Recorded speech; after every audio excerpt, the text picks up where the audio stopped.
have to prepare my psyche for this because I mean, like, I know it and I've known this in my head for a while, but just like relaying the information to make sure that you understand is a lot.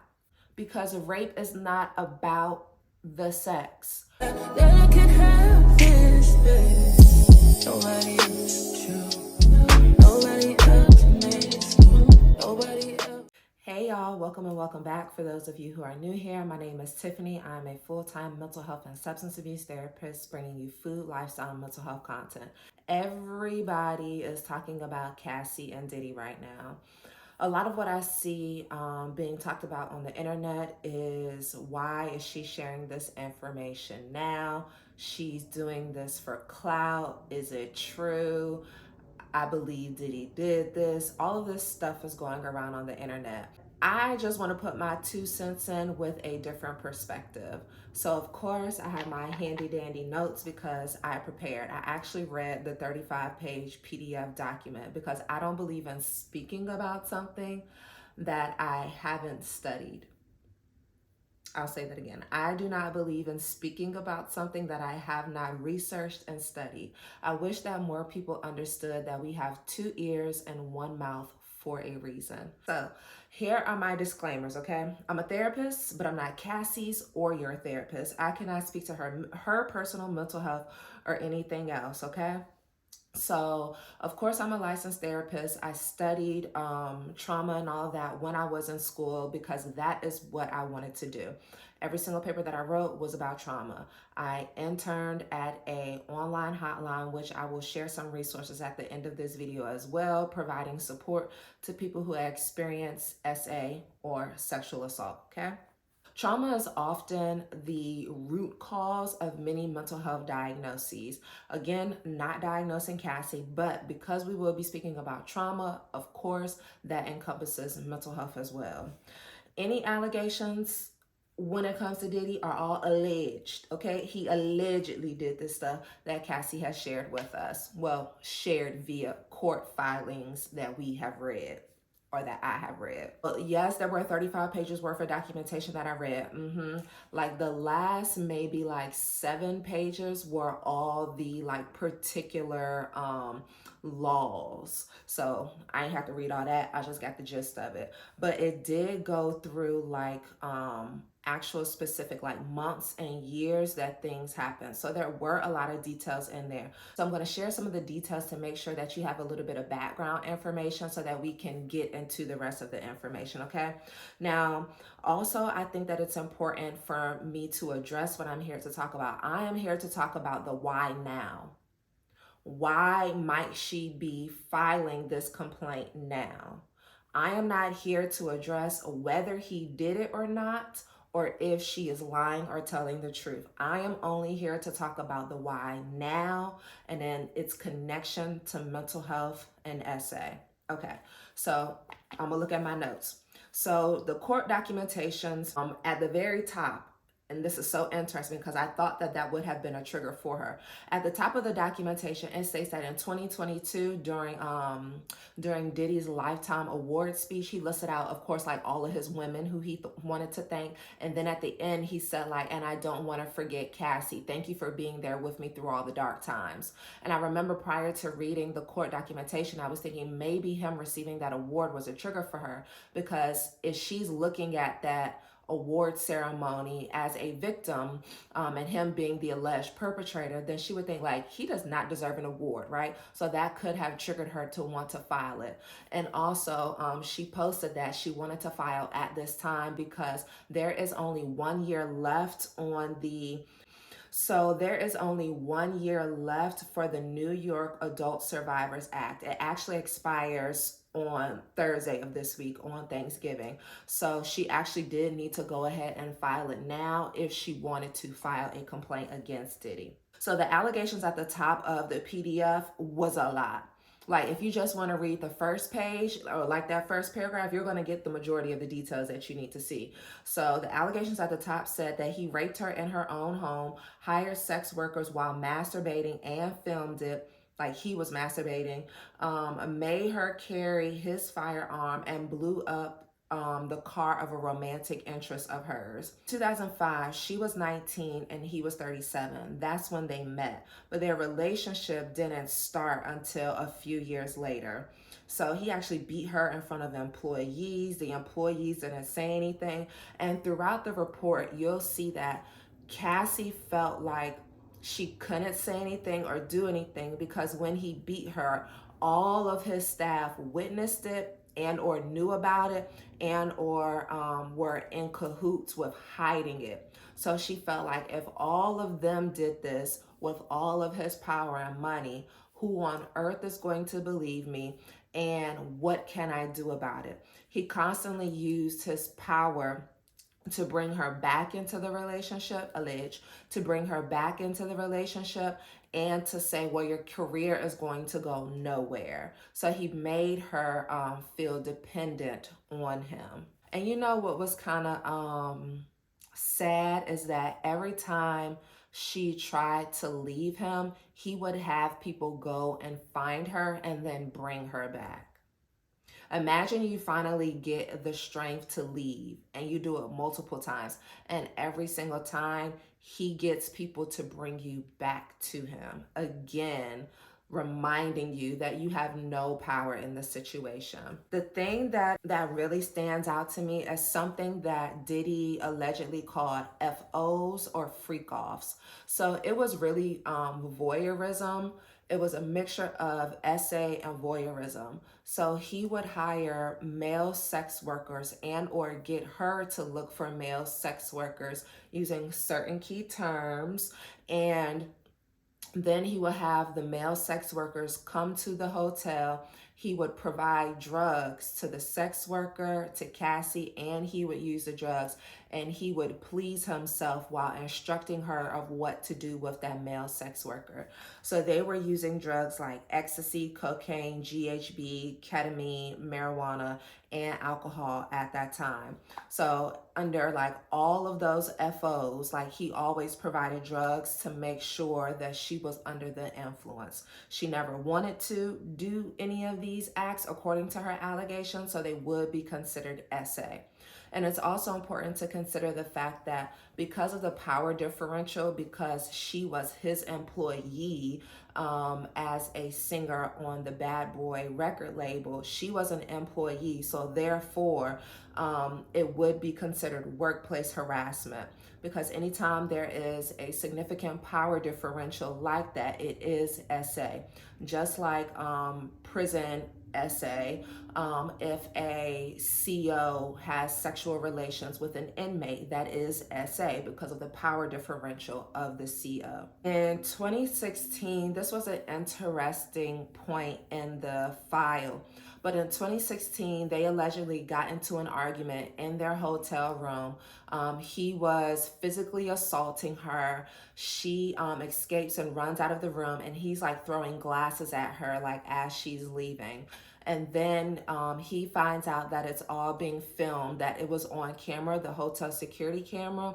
So he paid the staff there $50,000 to get rid of the footage. There was allegedly another incident where he was stomping her and her face in particular while in the car. And then she got out and was like running down the streets of New York.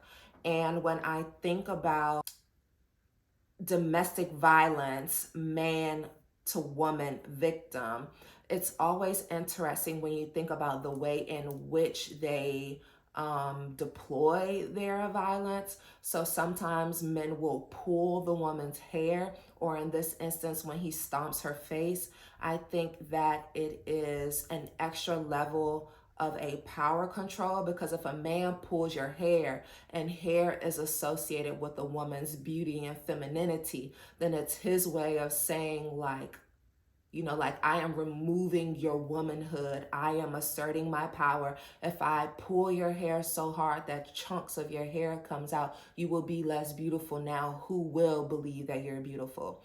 But me. And then also thinking about the fact that he was stomping on her face and she was a model.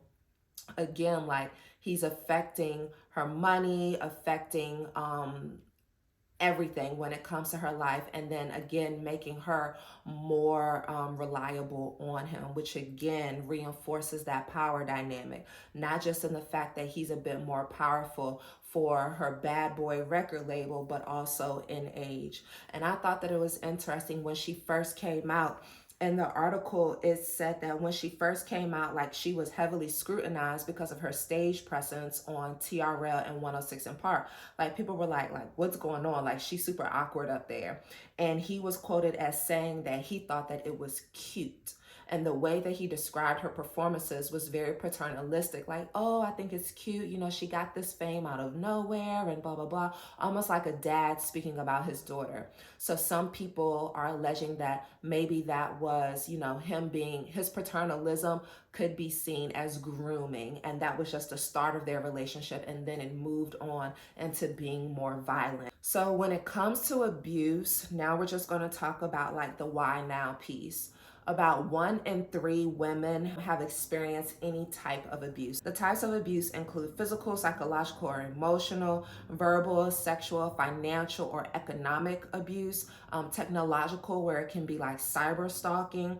And then one that I found interesting was spiritual abuse, where someone uses their spirituality, let's say religion, and like religious texts in a way to abuse their partner. Now, when it comes to statutes of limitations, I think that this is important to consider, because a lot of times people will talk about, well, like, haven't the statute of limitations run out? The statute of limitations in every state is different. If you are an advocate for women to have a voice and to be able to share their experiences and or press charges regardless of the amount of time that has lapsed, then you should be advocating for there to be an indefinite number of years when it comes to statute of limitations. So one example, Washington state states that if a victim does not report the crime to law enforcement within 1 year, so if you experience SA today in the state of Washington, you have 1 year to report it to law enforcement. Otherwise, the statute of limitations may be reduced from 10 years to 3 years. Then something to consider is that the statute of limitations sometimes has this thing called a toll when DNA evidence is presented. If a significant amount of time has passed and now some DNA evidence comes about, then the DNA evidence is seen as a toll or a pause, meaning that if you were SA'd 21 years ago and then DNA evidence comes up, but the statute of limitations has run out or is about to run out, then that DNA evidence is a pause of, okay, hold on, we're going to investigate this. In Arkansas, of course, the South always has effed up laws when it comes to women's rights. Arkansas statute of limitations is 6 years if the victim is an adult, but unlimited if the victim is a child. So another point that we need to advocate for is for there to be an indefinite or unlimited statute of limitations for both children and adults. Why sue for money? Some people are like, well, you know, the money isn't going to fix the situation. You're money hungry. You're broke now because you're just a model and your husband is a personal trainer. You're obviously just doing this for clout. Which is so interesting to me, because with everything going on between Israel and Palestine and everything that we saw when it came to the BLM movement, everybody was talking about protesting via not patronizing businesses that support these movements that we don't support. So in essence, we were saying, boycott them, don't give them your money until they do what's right. Diddy is a business, so you have to hit him where it hurts, in his pockets. And I think that it's important to like meet him where he is, because every single time he allegedly abused her, he would shower her with gifts or send her somewhere far off so that she could heal from the physical wounds without other people seeing it. So if he used his money to lavish her with gifts every single time he allegedly abused her, then she needs to hit him back where it hurts, okay? So she needs to take his power from him, because if his power and dominance resides in monetary value, then that's where she needs to hit him. He's a business, so you hit him like a business in his pockets. Now, this is the part that I wish, again, that people would just stay quiet until they did some research. Again, the why now? And I'm going to read this from my iPad because I don't want to mess up the numbers. Out of 1,000 sexual assaults in the States, 975 perpetrators will walk free. So out of 1,000 sexual assaults, only 310 are reported to the police. Only 50 reports lead to an arrest. 28 cases will lead to a felony conviction. And only 25 perpetrators will be incarcerated. So out of 1,000 sexual assaults, only 25 perpetrators will be incarcerated. I don't know what other way to put this other than women do not report crimes because they do not believe that other people will believe them because of these numbers. We live in a white-dominated, patriarchal society. So the closer you are to being a white man, meaning your proximity to white dominance, will likely mean that you are exempt from proper punishment. Diddy has a lot of money, which pushes him closer to whiteness. So Cassie may not have filed the report. Another reason why is because she didn't think that people were going to believe him because of the amount of money that he has. Because a man with all that money could get sex from anywhere. Why would he rape anyone? Because rape is not about the sex. Rape is about power and dominance. It is one of the most violent crimes. Only murder is right above that. Anytime there is war, SA is involved in war. Let's say Americans go over to another country and exert their dominance. The male soldiers might essay the women of that town to leave their little seeds to remind the men that you can't even protect your women. And then the women end up having these babies that look like they're perpetrators. Then we even get into maybe something that happens stateside when people are robbed and they get a gun in their mouth. A gun is a phallic symbol. Or when there's gang violence and a victim is told to get on your knees. It's all about power and dominance. SA is not about the sex. Sex is for pleasure. SA is for power and dominance. And to wreak consistent turmoil and emotional discord, confusion, guilt, and shame on its victim/survivor. That is what SA is about. It is the boogeyman that continuously gives you nightmares despite the fact that the boogeyman has left. This is the part where I address why some victim survivors, again, do not report. So when I was in grad school, I interned at the Rape, Abuse, and Incest National Network. It is called RAINN, RAINN. And they have an online hotline. And people, civilians and military folks, would get on the online chat and talk about their essay and ask for resources, and sometimes they were contemplating no longer being here. and I had to support them in that moment. Um,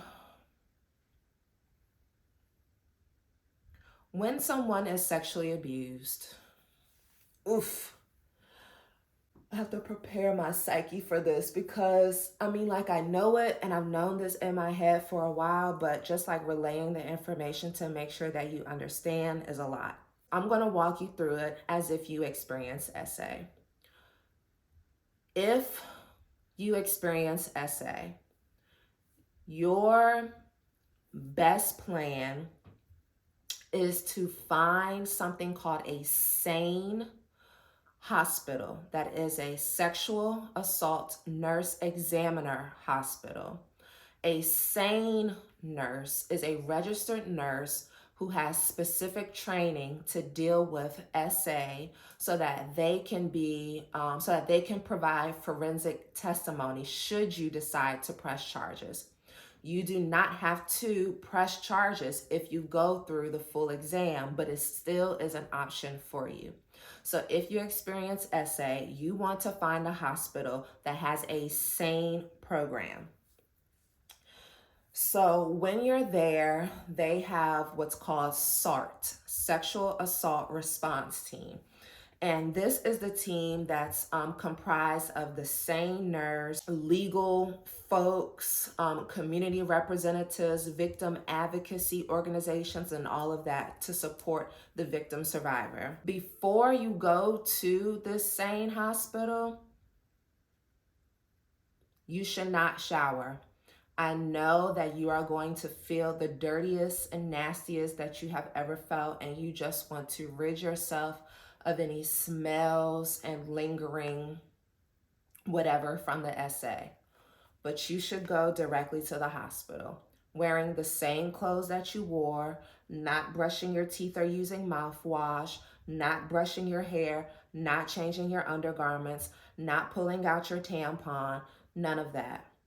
Go to the hospital because all of that is now evidence. Your body is now evidence. When you go to the hospital, you are going to be examined from head to toe. Okay, you're going to be examined from head to toe by the SANE nurse. If you agree to it, then a victim advocate will be in the room as well. So there will be two people in the room while you are stripped and examined and while your body is being photographed from head to toe. The nurse will ask you to open your mouth. The nurse will swab your mouth. Imagine how traumatizing it is to just experience the SA and then to now be in a physically safe environment. And then for this person who's helping you to say, open your mouth, which could be the same thing that the perpetrator said to you. And then for the nurse to stick something in your mouth that's to your own benefit. But again, could be similar to the SA experience. To swab you mouth, vagina, anus, and take pictures of all of that as well. And then for you to not even be able to go home in your own clothes, just some random clothes. This whole ordeal can take between 2 to 8 hours. Yep. So you're getting pictures taken of your body. You are retelling the situation. And as you retell the experience, of course, you're going through the whole body manifestations where you feel like you're experiencing it once again. So please stop asking, why don't people report crimes when we know the statistics of only 25 people out of 1,000 is going to spend a single day incarcerated, and then they have to go through this lengthy experience just for the SA kit to sit on the shelves, usually for years at a time. And then a lot of these kits get misplaced. Please, just be quiet. When you don't understand something, remember that you have 2 ears and 1 mouth for a reason. Just be quiet. Because Even if you don't understand something and you say like, well, why now, blah, blah, blah, you are re-traumatizing other people with your ignorance. And of course, everybody is responsible for their own healing, but simply saying things without thinking about them and saying them without tact, empathy, and concern is callous. So if you don't know it, just hush. During the SANE exam, they're also going to take pregnancy tests. They're going to test you for STIs, and then of course you got to retest again months later. So I think that it's important to share some resources at the end of this video as well. So of course, RAIN is one. That's RAINN. It is a national support. They have the online hotline. I believe they have a phone hotline as well. There's a domestic violence hotline. So that's 1-800-799-SAFE. And of course, all of these national organizations will help you find something in your area. And then there is the National Center for Victims of Crime, which is 855-4-VICTIM. You need support, you should go out there and find it if you're ready. And I think that it's important to acknowledge if you're ready. So Cassie might not have had the mental or physical strength to talk about what happened to her up until now. And that should be okay. It just should be okay. She shouldn't have a timeline of when she wants to do something about what happened to her. You don't get to put a timeline on when somebody should file charges. You don't get to put a timeline on someone's healing. You just don't. Especially when we're talking about the man who allegedly had her medical records sent to his email when she had MRIs done because she felt like she was experiencing significant memory loss because of the amount of drugs that he was feeding her. Sorry. You don't get to put a timeline on that. I had to come back and add this statement. As heinous and complicated as SA is, it's mind-boggling that people think the victim's response should be simple. Why should the victim's response be simple and logical when they just endured the most horrific, complicated experience of their life? Stop asking them to be logical. That's all that I have now. Until next time. Bye.